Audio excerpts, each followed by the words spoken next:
আসসালামু আলাইকুম। আশা করি সকলেই ভালো আছেন। প্রিয় চাকরি প্রত্যাশী ভাই ও বোনেরা, আজকের ভিডিওতে আমরা যে সার্কুলারটা দেখাবো সেটা হচ্ছে স্বাস্থ্য বিভাগের স্বাস্থ্য ও পরিবার কল্যাণ মন্ত্রণালয়ের একটা নিয়োগ সার্কুলার, যেটি হচ্ছে ন্যাশনাল ইনস্টিটিউট অফ নিউরোসায়েন্স ও হাসপাতাল। তো এই সার্কুলারের আবেদন আর মাত্র একদিন আছে, অর্থাৎ আজকে এবং আগামীকাল আছে। এই ২ দিনের মধ্যে আপনাদেরকে এই সার্কুলারে আবেদন করতে হবে। তো সার্কুলারটা কিন্তু মোটামুটি বড়ই আছে। এখানে যে শিক্ষাগত যোগ্যতা অনুযায়ী আবেদন করতে পারেন। তো আমরা কিন্তু আমাদের এই চ্যানেলে প্রথমে একবার ভিডিও সার্কুলারটা দেই ভিডিও আকারে, অর্থাৎ যখন সার্কুলারটা প্রকাশ করে তখন একবার ভিডিও তৈরি করি, এবং এই সার্কুলারটা যখন শেষ হয় ১ দিন বা ২ দিন থাকে তখন আবার ওইটা রিপিট করে আবার দেই, যেন সবাই আবেদনটা করে। যারা আবেদন করবে অনেকেই ভেবে থাকে, যেন তারা দেখে আবেদনটা করে। তো আপনারা এই সার্কুলারটা দেখতে পারেন। এই সার্কুলার নিয়ে বিস্তারিত আলোচনা করব। অবশ্যই ভিডিওটা শেষ পর্যন্ত দেখবেন, তাহলে সার্কুলার সম্পর্কে সকল বিষয়বস্তু আপনি জানতে পারবেন।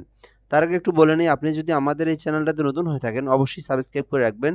বাংলাদেশের যত সরকারি নিয়োগ সার্কুলার, সকল সরকারি নিয়োগ সার্কুলার এই চ্যানেলে আপলোড করা হয়। অবশ্যই সাবস্ক্রাইব করে আমাদের সঙ্গে যুক্ত থাকবেন। আচ্ছা, আমরা এখান থেকে দেখব বিষয়গুলো। স্বাস্থ্য সেবা বিভাগ, স্বাস্থ্য ও পরিবার কল্যাণ মন্ত্রণালয় এর আওতাধীন ন্যাশনাল ইনস্টিটিউট অফ নিউরোসায়েন্স ও হাসপাতাল, শেরে-ই-বাংলা-নগর, ঢাকা এর অস্থায়ী রাজস্ব খাতভুক্ত নিম্ন বর্ণিত শূন্য পদে সরাসরি নিয়োগের লক্ষ্যে বাংলাদেশের প্রকৃত নাগরিকদের নিকট হতে অনলাইনে আবেদনের জন্য আহ্বান করা যাচ্ছে। তো এই নিয়োগ সার্কুলার কিন্তু বাংলাদেশের সকল জেলার জন্য যে কোনো প্রার্থী চাইলে আবেদন করতে পারবে। নারী পুরুষ সকলে আবেদন করতে পারবে, এবং অবশ্যই অনলাইনের মাধ্যমে আবেদন করতে হবে। এবং এটা একটা সরকারি নিয়োগ সার্কুলার, যেটি হচ্ছে স্বাস্থ্য ও পরিবার কল্যাণ মন্ত্রণালয় থেকে পরিচালিত। তো এই বিষয়গুলো আমরা এখান থেকে দেখলাম। এরপর আমরা দেখব ১ নম্বরে আছে ষাট লিপিকার কাম কম্পিউটার অপারেটর, ২টি পদ আছে। ১৮ থেকে ৩২ পর্যন্ত সময় আছে। এর মধ্যে আপনাদেরকে আবেদন করতে হবে ১৩ গ্রেডের। তো যারা আবেদন করবেন অবশ্যই আপনাদেরকে এখান থেকে এইচএসসি পাস, অনার্স অথবা ডিগ্রি পাস থাকতে হবে, এবং ৬০ মুদ্রাক্ষরিক কাম কম্পিউটার অপারেটরের যে ট্রেনিং আছে সেটা আপনার থাকতে হবে। অর্থাৎ আপনার টাইপের গতি কিন্তু বাংলায় ৫০ শব্দ এবং ইংরেজিতে ৮০ শব্দ থাকতে হবে। দেন আপনি কিন্তু ৬০ মুদ্রাক্ষরিকে আবেদন করতে পারবেন। তো এই পদে ২ জনকে নিয়োগ দেওয়া হবে, এবং এটা ১৩ গ্রেডের জব সার্কুলার এবং পদের নাম।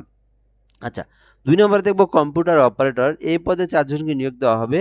তো এখানেও কিন্তু ১৩ গ্রেডের এটাও।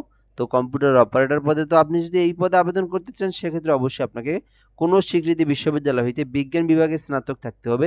দেন আপনি কিন্তু আবেদন করতে পারবেন, এবং এটাতেও কিন্তু কম্পিউটারের যে গতি যেটা সেটা হচ্ছে ইংরেজিতে ৩০ শব্দ এবং বাংলাতে কিন্তু ২৫ শব্দ থাকতে হবে। তাহলে কিন্তু আপনি কম্পিউটার অপারেটর পদে আবেদন করতে পারবেন। ৩ নম্বরে দেখব ডাটা এন্ট্রি অপারেটর, ৬টি পদ আছে। তো এটা কিন্তু ১৬ গ্রেডের। তো আপনি চাইলে ডাটা এন্ট্রি অপারেটরে আবেদন করতে পারেন। তো এক্ষেত্রে আবেদনের জন্য শুধুমাত্র এইচএসসি পাস থাকতে হবে, এবং কম্পিউটারের বেসিক নলেজ জানা থাকলেই আপনি আবেদন করতে পারবেন। তো যারা সরকারি চাকরিতে আবেদন করেন, তো যারা এইচএসসি পাস আছেন ডাটা এন্ট্রি অপারেটর, এইটা আপনারা দেখতে পারেন। ৪ নম্বরে দেখব অফিস সহকারী কাম কম্পিউটার মুদ্রাক্ষরিক, ১৬ গ্রেড।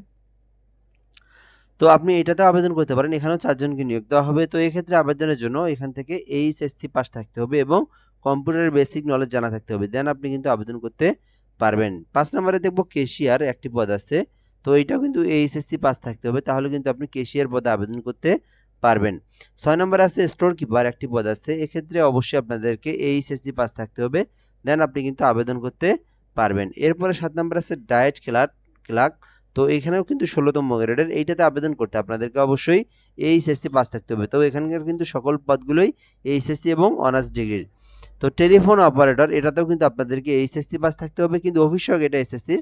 তো যাদের কোনো অভিজ্ঞতা নাই, শুধুমাত্র এসএসসি পাস করা আছে, যারা আবেদন করেন সরকারি চাকরির শুধুমাত্র এসএসসি পাশে, তারা কিন্তু অফিস সহায়ক পদে আবেদন করতে পারেন। এখানে ৯ জনকে নিয়োগ দেওয়া হবে, ২০তম গ্রেড, যেটার বেতন স্কেল ৮,২৫০ থেকে ২০,০০০ টাকা পর্যন্ত। তো আপনারা এটাতে আবেদন করতে পারেন। শুধু এডুকেশনাল কোয়ালিফিকেশন এসএসসি পাস থাকলে আবেদন করতে পারবেন। আচ্ছা, এখান থেকে যে যা শিক্ষাগত যোগ্যতা আছে সেই অনুযায়ী শেষে পদে আবেদন করবেন। এখন আমরা দেখব আবেদনের যে মূল বিষয়গুলো। সো আবেদন করার জন্য অবশ্যই আপনাদেরকে NINSTeletalk.com.bd এই ওয়েবসাইটের মাধ্যমে প্রবেশ করে আপনাদেরকে ফর্মটা পূরণ করতে হবে, এবং আবেদনের জন্য বয়স যেটা আছে সেটা হচ্ছে ১৮ থেকে ৩২। ৩২ প্লাস হলেও হবে না, ১৮ বছরের নিচে হলেও আপনি আবেদন করতে পারবেন না। এখন আমরা দেখব এখান থেকে আবেদনটা কিন্তু এখনো চলমান আছে, যেটা আজ এবং আগামীকাল চলমান থাকবে। তো আগামীকাল ১৫ ডিসেম্বর বিকাল পর্যন্ত আবেদন করতে পারবেন। এরপরে কিন্তু অটোমেটিক্যালি ওয়েবসাইট বন্ধ হয়ে যাবে। এরপরে কিন্তু আপনারা আর আবেদন করতে পারবেন না। তো আজকে এবং আগামীকাল বিকাল পর্যন্ত সময় আছে, অর্থাৎ ১৫ ডিসেম্বর পর্যন্ত আবেদনের সময়সীমা রয়েছে। তো এখন আমরা দেখব আবেদনের জন্য কত টাকা ফি প্রদান করতে হয়। তো আপনারা সকলেই জানেন আবেদন কিন্তু গ্রেড অনুযায়ী কিন্তু ফি প্রদান করতে হয়। তো আবেদনের জন্য এখানে আপনাদেরকে ১ থেকে ৮ নং কর্মী পদের জন্য যদি আপনি আবেদন করে থাকেন এর মধ্যে, তো সেক্ষেত্রে আপনাদেরকে ১১২ টাকা ফি চার্জ গুনতে হবে। অর্থাৎ ২ টা এসএমএস সহ টেলিটক সিমের প্রায় ১২০ টাকা, অর্থাৎ আপনার ১ থেকে ৮ নং কর্মী পদে আবেদন করতে ১২০ টাকার প্রয়োজন হবে। এবং এখান থেকে যে বিষয়টা আপনারা দেখবেন, হ্যাঁ, শুধু এখানে সবগুলোই না, ৮ নং ৯ নম্বরে এখানে শুধুমাত্র ৫৬ টাকা। হ্যাঁ, তো ওই যে যেটা বললাম আমি, এখানে ৯ নং পদের জন্য শুধুমাত্র ৫৬ টাকা, যেহেতু ২০তম গ্রেড আছে একটা এখানে, যেটা শুধুমাত্র এসএসসি পাশে। তো এটাতে কিন্তু শুধুমাত্র ৫৬ টাকা ফি দিয়েই আপনারা আবেদন করতে পারবেন। বাকি ১ থেকে ৮ নং কর্মী পদে আপনারা ১২০ টাকা টেলিটক সিমে রিচার্জ দিয়ে আবেদনের ফি জমা দিতে পারবেন। আচ্ছা, এখন আমরা বলবো আপনি যদি ঘরে বসে থেকে নির্ভুলভাবে আবেদন করে নিতে চান, সেক্ষেত্রে আমাদের এই হোয়াটসঅ্যাপ নাম্বারটাতে এসএমএস করতে পারেন।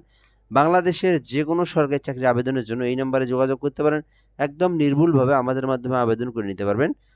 তো চাইলে আপনি আমাদের মাধ্যমে হোয়াটসঅ্যাপে এসএমএস দিয়ে এডুকেশনাল কোয়ালিফিকেশন, পার্সোনাল ইনফরমেশন, ছবি, স্বাক্ষর এগুলো পাঠিয়ে দিবেন।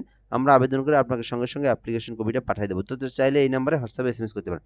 তো এখন আমরা দেখবো এখান থেকে টাকার অ্যামাউন্টও দেখলাম, কীভাবে ফি জমা দিবেন এই পদ্ধতি দেখবো। সো আপনারা এখান থেকে যারা নিজেরা আবেদন করবেন, যারা নিজেরাই ফি জমা দিবেন, তাদের জন্য এই বিষয়গুলো। NINS স্পেস ইউজার আইডি লিখে 16 নাম্বার আপনারা দিবেন। তো পরবর্তীতে আপনাদেরকে একটা পিন নাম্বার দেওয়া হবে। আবার আপনারা NINS space ES space pin নাম্বারটা দিয়ে ফার্স্ট এসএমএস থেকে পিন নাম্বার দিয়ে 16 নাম্বার আপনারা সেন্ড করবেন। তো সেন্ড করার পরে কিন্তু আপনার পেমেন্টের টাকাটা কেটে নেবে আবার, এবং আপনার অ্যাপ্লিকেশনটাও কিন্তু হয়ে যাবে। তো এভাবে আপনাদেরকে আবেদনটা করতে হবে। আগামীকাল সন্ধ্যা পর্যন্ত সময় আছে, বিকাল ৫টা। তো এই বিকাল ৫টার মধ্যে আপনাদেরকে এই সার্কুলারে আবেদন করতে হবে। এটা হচ্ছে স্বাস্থ্য ও পরিবার কল্যাণ মন্ত্রণালয়ের একটা নিয়োগ সার্কুলার।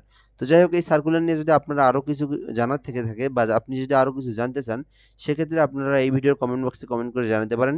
ইনশাল্লাহ আমরা রিপ্লাই দেওয়ার চেষ্টা করবো। আর অবশ্যই আমাদের চ্যানেলটাতে সাবস্ক্রাইব করে রাখবেন। এরকম নিত্য নতুন জব সার্কুলারগুলো আপনি সবার আগে জানতে পারবেন। ভালো থাকবেন। আসসালামু আলাইকুম।